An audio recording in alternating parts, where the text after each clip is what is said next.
আসসালামু আলাইকুম। আয়শা রেসিপির তরফ থেকে আপনাদের সবাইকে জানাচ্ছি অনেক অনেক শুভেচ্ছা। আশা করছি আপনারা সবাই অনেক ভালো আছেন। আজকে আমি আবারও নতুন একটা রেসিপি নিয়ে হাজির হয়েছি, আর সেটা হচ্ছে সয়া চিকেন মশলা। প্রথমে একটি প্যানে দিয়ে দিচ্ছি পরিমাণ মতো কুকিং অয়েল। এই তেলের উপরে দিয়ে দিচ্ছি 1 কাপ মুরগির মাংস।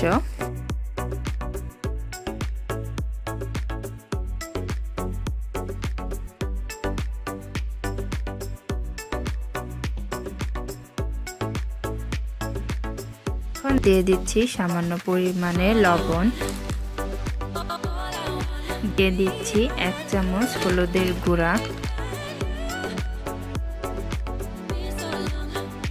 এই মাংসটাকে আমি ভেজে নেব, এজন্য এখানে সামান্য পরিমাণে লবণ আর হলুদের গুঁড়া দিয়েছি। এখন এই হলুদের গুঁড়াটার সাথে মাংসটাকে ভালো করে মিশিয়ে নিচ্ছি।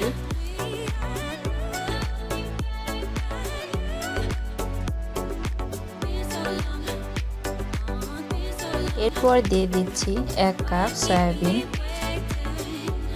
এই সয়াবিনগুলোকে আমি 5 মিনিট পানিতে ভিজিয়ে রেখেছিলাম, তারপর সেটাকে গরম পানিতে সেদ্ধ করে নিয়েছি। সেদ্ধ করার পর চিপিয়ে এর মধ্যে যে পানিটা ছিল সেটা বের করে দিয়েছি। এখন সেই সয়াবিনগুলো আমি মাংসের সাথে ভেজে নিচ্ছি।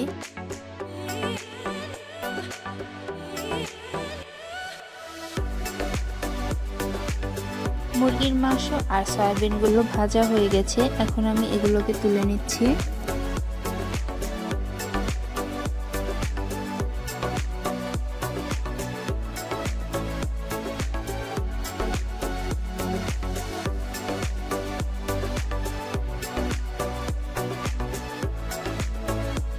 ভাজার যে অবশিষ্ট তেল রয়ে গেছে সেখানে আমি আরও সামান্য তেল অ্যাড করেছি এবং এখানে দিয়ে দিচ্ছি 2 চামচ আদা রসুনের পেস্ট। এই আদা রসুনের পেস্টটাকে আমি ভেজে নিচ্ছি 1 মিনিট।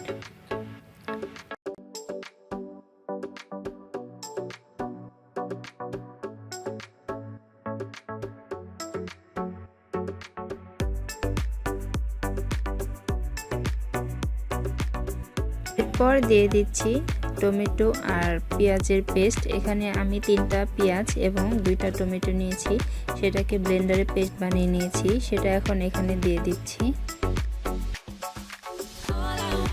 এই পেস্টটাকে তেলের সাথে ভালো করে মিশিয়ে দিচ্ছি।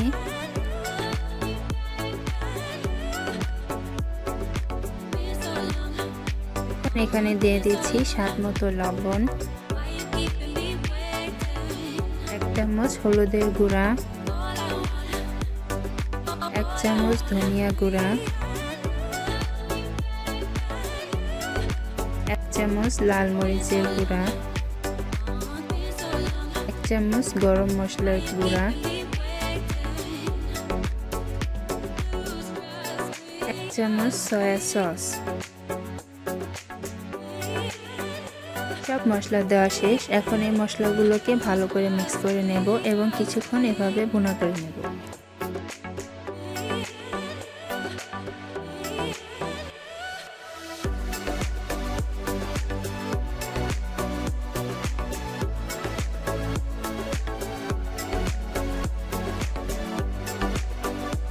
2 মিনিটের জন্য মশলাগুলোকে আমি ঢাকনা দিয়ে ঢেকে দিচ্ছি।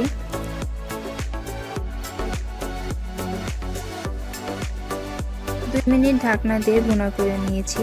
এখন এই মশলাগুলোকে আমি আবারও নেড়ে দিচ্ছি এবং এখানে সামান্য পরিমাণে পানি অ্যাড করছি। পানি অ্যাড করার পর আবারও আমি মশলাগুলোকে ভালো করে নেড়ে দিচ্ছি।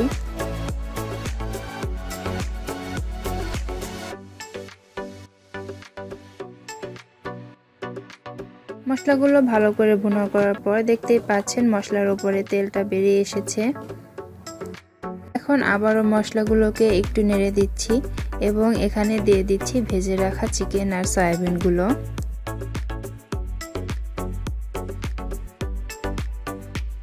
সয়াবিনগুলো ভালো করে মশলার সাথে মিক্স করে দিচ্ছি, ভালো করে নেড়ে। এভাবেই আমি কিছুক্ষণ মশলা আর চিকেনটাকে একটু ভুনা করে নেব।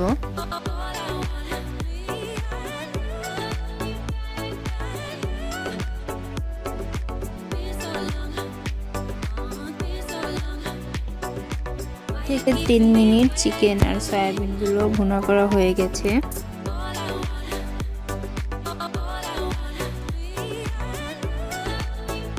এখানে দিয়ে দেব পরিমাণ মতো পানি। পানিটা দেওয়ার পর চিকেন আর সয়াবিনগুলো ভালো করে নেড়ে দিচ্ছি এবং ঢাকনা দিয়ে এভাবে কিছুক্ষণ আমি ভুনা করে নেব।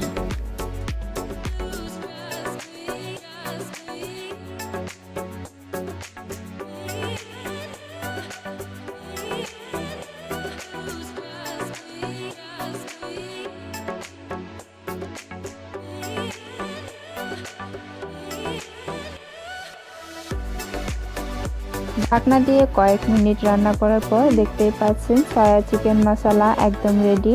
আর এটা পরিবেশনের জন্য একদম রেডি হয়ে গেছে। তো আমি এখন পরিবেশনের জন্য সয়া চিকেনটাকে নামিয়ে নিচ্ছি।